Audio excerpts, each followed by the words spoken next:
फातिमा की रानी माँ, प्रभु यीशु की माँ, आसरा तू ही है माँ।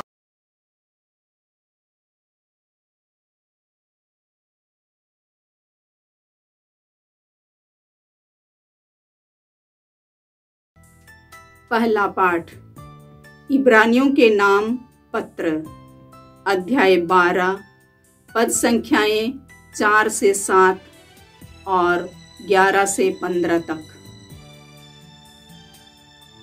अब तक आपको पाप से संघर्ष करने में अपना रक्त नहीं बहाना पड़ा है। क्या आप लोग धर्म ग्रंथ का यह उपदेश भूल गए हैं जिसमें आपको पुत्र कहकर संबोधित किया गया है? हे मेरे पुत्र, प्रभु के अनुशासन की उपेक्षा मत करो और उसकी फटकार से हिम्मत मत हारो, क्योंकि प्रभु जिसे प्यार करता है उसे दंड देता है और जिसे पुत्र मानता है उसे कोड़े लगाता है।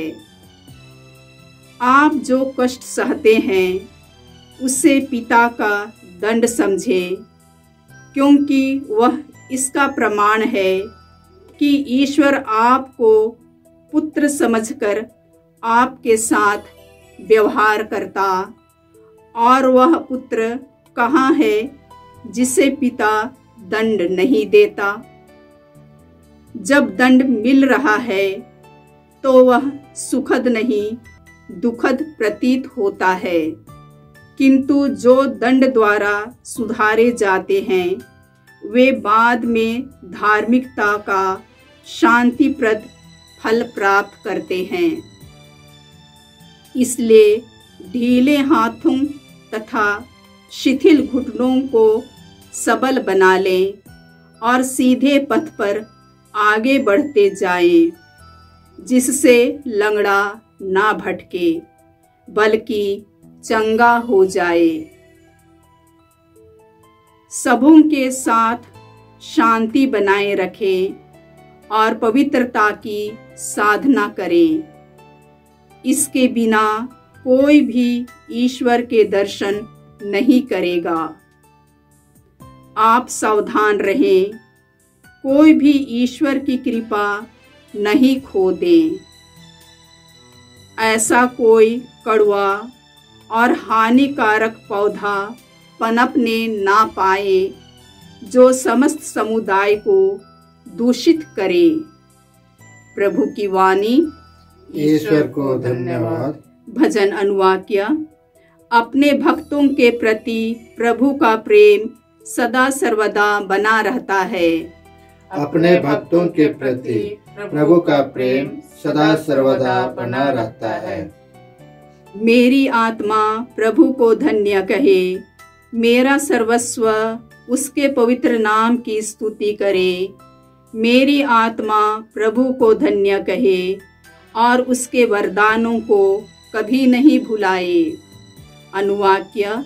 अपने भक्तों के प्रति प्रभु का प्रेम सदा सर्वदा बना रहता है। अपने भक्तों के प्रति प्रभु का प्रेम सदा सर्वदा बना रहता है। पिता जिस तरह अपने पुत्रों पर दया करता है, प्रभु उसी तरह अपने भक्तों पर दया करता है, क्योंकि वह जानता है कि हम किस चीज के बने हैं। उसे याद रहता है कि हम मिट्टी हैं। अनुवाक्य। अपने भक्तों के प्रति प्रभु का प्रेम सदा सर्वदा बना रहता है। अपने भक्तों के प्रति प्रभु का प्रेम सदा सर्वदा बना रहता है। अपने भक्तों के प्रति प्रभु का प्रेम सदा सर्वदा बना रहता है। प्रभु के विधान पर चलने वालों के पुत्र पौत्रों के लिए उसकी न्याय प्रियता चिरस्थायी है। अनुवाक्य। अपने भक्तों के प्रति प्रभु का प्रेम सदा सर्वदा बना रहता है। अपने भक्तों के प्रति प्रभु का प्रेम सदा सर्वदा बना रहता है। जय घोष। हालेलुया। प्रभु कहते हैं, मेरी भेड़ें मेरी आवाज पहचानती हैं, मैं उन्हें जानता हूँ और वे मेरा अनुसरण करती हैं। हालेलुया। प्रभु आप लोगों के साथ हो और आपकी आत्मा के साथ। संत मार्कुस के अनुसार प्रभु यीशु ख्रिस्त का पवित्र सुसमाचार। हे प्रभु तेरी महिमा हो।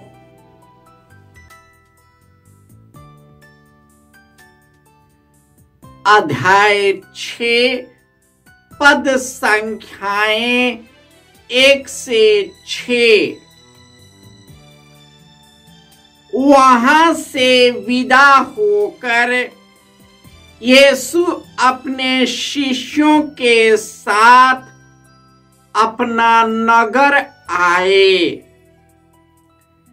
जब विश्राम दिवस आया तो वह सभागृह में शिक्षा देने लगे।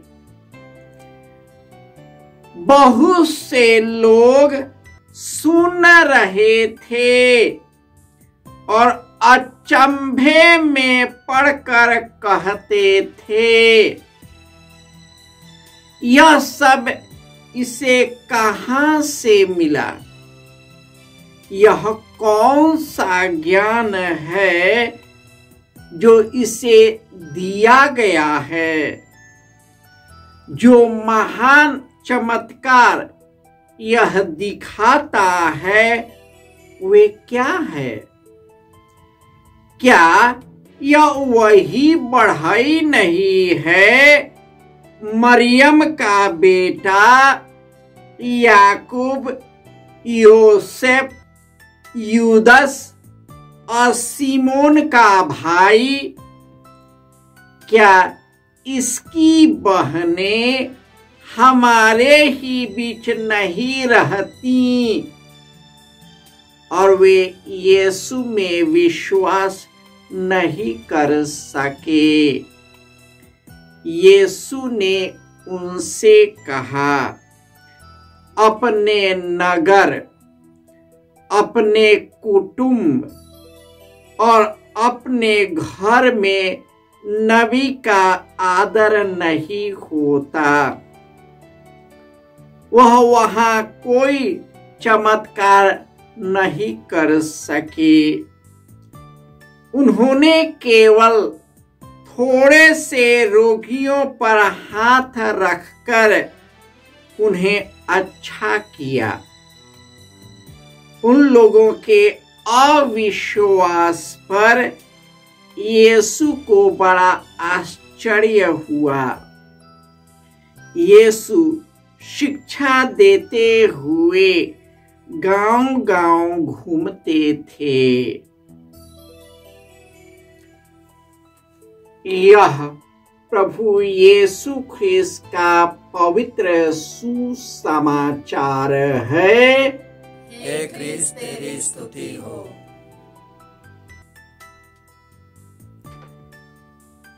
ख्रिस्त में प्यारे भाइयों और बहनों, रोमियो के अध्याय 8 पद संख्या 1 में लिखा है, जो लोग यीशु मसीह से संयुक्त है उनके लिए कोई दंडाज्ञा नहीं रह गई, क्योंकि आत्मा के विधान ने जो यीशु मसीह द्वारा जीवन प्रदान करता है, मुझको पाप और मृत्यु की अधीनता से मुक्त कर दिया है।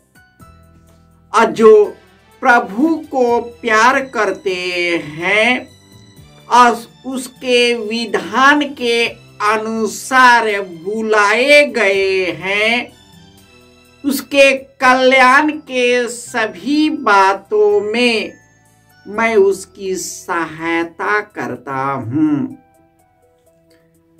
यह दुनिया पापों से भरा है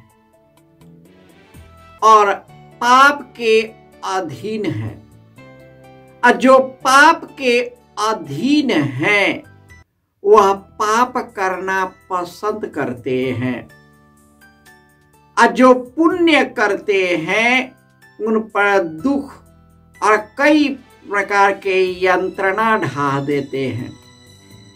इसलिए प्रभु यीशु हमारे अपराधों के कारण पकड़ाए गए, हमारी मुक्ति के लिए वे जी उठे। इसलिए हम दुख और तकलीफ में भी हम गौरव करें, क्योंकि हम जानते हैं दुख तकलीफ से धैर्य, धैर्य से दृढ़ता, दृढ़ता से आशा उत्पन्न होती है, और आशा व्यर्थ नहीं होती, क्योंकि ईश्वर ने हमें पवित्र आत्मा प्रदान किया है। हम उसके द्वारा ईश्वर के प्रेम के गहरे प्रेम है जो हमारे हृदयों में उमड़ता है, वही हमें दुनिया के पापों से छुड़ाता है। इसलिए आज के पहले पाठ में हमने सुना है कि जो अब तक आपको पाप से संघर्ष करना पड़ा है, अपना रक्त नहीं बहाना पड़ा, क्योंकि जो हम यीशु के कारण कष्ट सहते हैं उसे अपने पिता का दंड समझिए, क्योंकि ईश्वर अपने पुत्र को भी नहीं छोड़ा। प्रभु यीशु तड़प तड़प कर मर गए, क्योंकि दुनिया का पाप, हमारा पाप उस पर हावी हो गया है। प्रभु यीशु अपने शिष्यों के साथ अपनी नगरी नाजरत गए। वहां पर सभागृह में जाकर लोगों को सुसमाचार सुनाने लगे। लोग उनके वचन को सुनकर आश्चर्यचकित करने लगे, और उसने कहा, इनको ऐसा ज्ञान कहां से मिला? क्या यह बढ़ई का पुत्र नहीं? क्या इनके घर के लोगों को नहीं जान? इस प्रकार उनके नगरी में उन्हीं के अपने लोगों ने उस पर विश्वास नहीं किया, उसे तिरस्कृत कर दिया। प्रभु यीशु इस अपमान और तिरस्कार में भी अपना मिशन कार्य नहीं छोड़ते, और यीशु ने कहा है, मेरे नाम के कारण तुझे बहुत दुख उठाना पड़ेगा, तुम्हें हवालातों में ले जाया जाएगा, तुम पर गलत गलत आरोप लगाया जाएगा, और तुम्हें घसीट कर बंदी गृह में ले जाएंगे। ऐसे करने वाले लोग सोचेंगे कि मैं ईश्वर का कार्य कर रहा हूं। डरना नहीं, समय आने पर मैं तुम्हें उचित शब्द तेरे मुख में डाल दूंगा, और कोई भी तेरा खंडन नहीं कर पाएगा। प्रभु यीशु इस तात्कालिक जीवन की बात नहीं करते।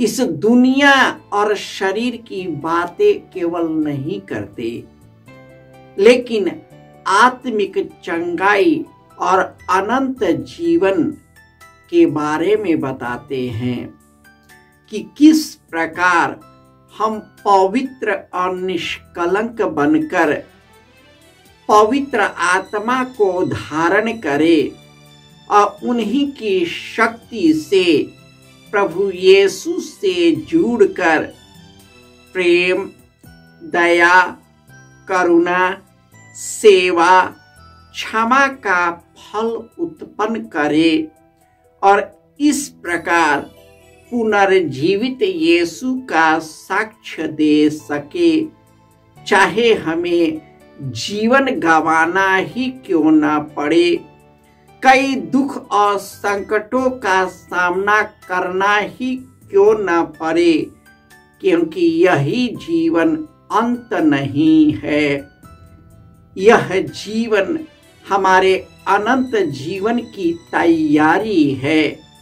अतः हम यीशु के साथ मिलकर पवित्र आत्मा की शक्ति से जो वरदान हमें दी गई है, उन्हीं कृपा दानों के द्वारा हम स्वर्ग राज्य के अधिकारी बन सके।